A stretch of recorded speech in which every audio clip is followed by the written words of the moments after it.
Well, hello there. This is going to be the final recap video of the Major League Fishing Bass Pro Tour Stage 2 on Lake Okeechobee. Thanks for joining me. If you haven't seen one of these videos before, welcome. My name is Greg Underdahl, and I am a cameraman for Major League Fishing. And I'm going to be doing recap videos of the Bass Pro Tour stages all year. So this is going to be the final recap video of the Stage 2 on Okeechobee. And congratulations to Jacob Powroznik. He wins a dominant performance on Lake Okeechobee. I actually was not with Jacob this whole tournament, but I look forward to filming him sometime this year. I'm sure the odds are very good of that. So wanted to just kind of run through how my day was, and I was paired up. I think it was yesterday. Was I paired up with Michael Neal yesterday? All these days, they're long days. They kind of run into each other. I can't remember what day I was with who, but it was either yesterday or the day before I was with Michael Neal, and it was the first time I had ever worked with Michael Neal. And I carry a big yellow, I call it a go bag. I put all my camera gear in there, my batteries that I'll need for my camera, and anything else, my rain gear for the camera, my lunch, everything goes in this big yellow bag. And I carry it with my camera on the boat. I'm assigned to, anglers each day. Little different filming the Bass Pro Tour as opposed to the Cup events is that the back deck, the compartments in the back deck, that's where I stand most of the day. I'm on the back deck of the bass boat. In the Bass Pro Tour, these anglers, I'm in their boats, where as opposed to the Cups, I'm in, everybody has the same boat, and the back compartments, there's usually a compartment that's open, and I can put my bag in there. This will all make sense in a second. I know this might sound really boring right now, but so in these Bass Pro Tour events, these anglers have their boats completely full. All the compartments are pretty much full, so I have to kind of hold on to my bag as we're running down the lake.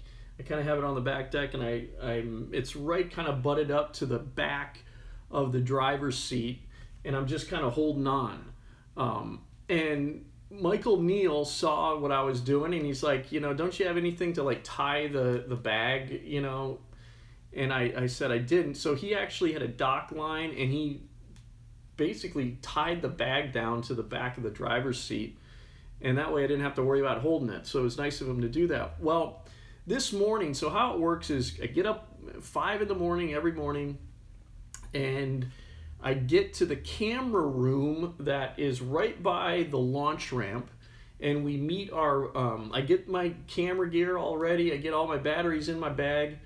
I get the camera and my bag, and I go out and I meet the angler that I'm assigned to.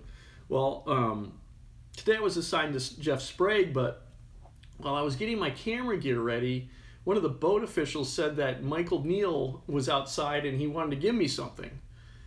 And I go out there, and Michael Neal went to a Walmart last night and picked up a bungee cord for me. He bought this bungee cord for me. It's got like carabiners, and I was just like, it was very touching that he did that. So what a fantastic guy. So that was really, really cool. That's how my day started, and I am Michael Neal's #1 fan now. Super, super sweet guy. And I was assigned to Jeff Sprague today, and at the end of the day, Jeff was actually saying that he was rooting for Michael Neal to win the tournament. He's a friend of Michael's, and he's told me, yeah, Michael's a super sweet guy, and I told him my story that backed that up. And yeah, Michael Neal is definitely a guy to root for. So that's my experience with Michael Neal. So I was paired up with Jeff Sprague today. I first worked with Jeff Sprague on the FLW tour. Gosh, it was like 5 years ago, I think now, probably 4 or 5 years ago at La Crosse. But I haven't worked with him that much. That might have been only the that might have been this might have been the second time I've worked with Jeff. So we took off at 7:30 and heading down the north end of the lake, and he's got a bass cat, and he's just going like, I mean, Mach 3. I was blown away. 3 guys in the boat, so the boat official's next to me, I'm in the middle, and Jeff is driving, and we were going 74.5 miles per hour, just screaming down the lake with my gear, my camera, me, and going that fast. So I was very impressed with the speed of the boat. And bass cats are like an arrow. They're a more narrow boat, which they're not my favorite boat, just to be honest, especially for filming, but they are fast. So Jeff starts fishing on the north side of the lake. He's swimming a jig, and the first period he missed 2 big fish. If you're watching the live stream, you saw it. He missed 2 big fish, and it kind of he was very frustrated with it that he missed those. And during the first break, I kind of had to give a little pep talk, just to just kind of, I was almost like a little coach, if you if you would. It was kind of cool because I told him, I said, Jeff, fishing, man. You know that it can turn around so quickly in this game. You've been doing this long enough that, dude, you're not out of it, man, especially on Lake Okeechobee. And he agreed. And the second period, he caught 2 big fish, and he was right back into it. So doing this, it never ceases to amaze me how you have to keep grinding. And it's easy for me to say this, hey, just pick yourself up and keep fishing, don't let this stuff get to you. It's super easy. I mean, just for me to say that. I'm a fisherman. I understand what it's like to get kicked in the nuts when you lose a fish, a big fish. But I see it time and time again where you guys can come back from just, zilch. Jordan Lee was a perfect example this tournament. He came from 0. The first day he didn't catch anything of the qualifying round. The second round of qualifying, he won the round. He won the qualifying round to get into the knockout round. So he not even to get into the. Let me get this straight. How does that work? Am I missing something here? No. So you could probably tell. I say this every time. I'm windburnt, sunburned. Just my point. What I'm trying to tell you. This is my point, is that you can't stop fishing. If you're in a tournament, there's so many instances where things can turn around just like that. You can find a group of fish, the weather can change, something can change where these fish you can just hit the mother load. So you got to grind, you got to put your head down and go to work. And Jeff did that, had a great second period. I'm looking at my notes here, so that's why I'm looking down, just so you know. Slow third period, but Jacob Powroznik, I'm not exactly sure what he was doing. I think everybody was kind of in the same general area, the top 5 guys, I think, in the north end of Okeechobee, which is it's really interesting up there. It's just like most of Okeechobee is just super shallow. The majority, I think it's 14 foot is the maximum depth. And there's just shallow flats, all kinds of vegetation, water hyacinths, reeds, and these guys, most of them were just fishing around, just covering water with a swimming jig. So I believe that's what Jacob did to win the tournament. Sprague ended up in 5th. So I told him he's done fantastic in this format. 5th is a hell of a showing. He has nothing to be ashamed of there. And it was kind of cool as we were driving back. One of my favorite things about this job is that I can have some real conversations with these guys, and I can get to know them, and this is stuff that you don't see, on camera. And just talking with these guys on the ride back to the ramp after the tournament, I want to make sure I'm not forgetting anything here, but I'll finish this point.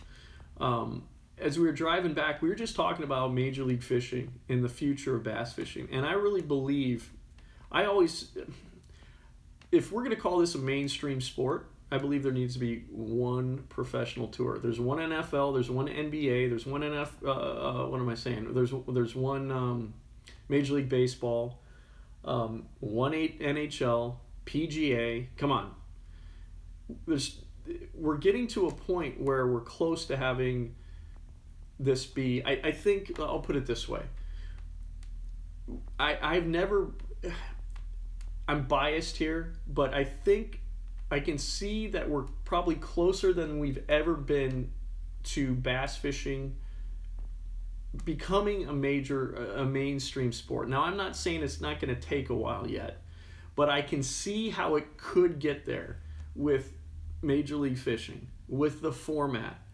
I know there's a lot of old school guys out there that they're stuck in the 5-fish mentality. Trust me, I grew up BASS. That's how I got hooked on bass fishing.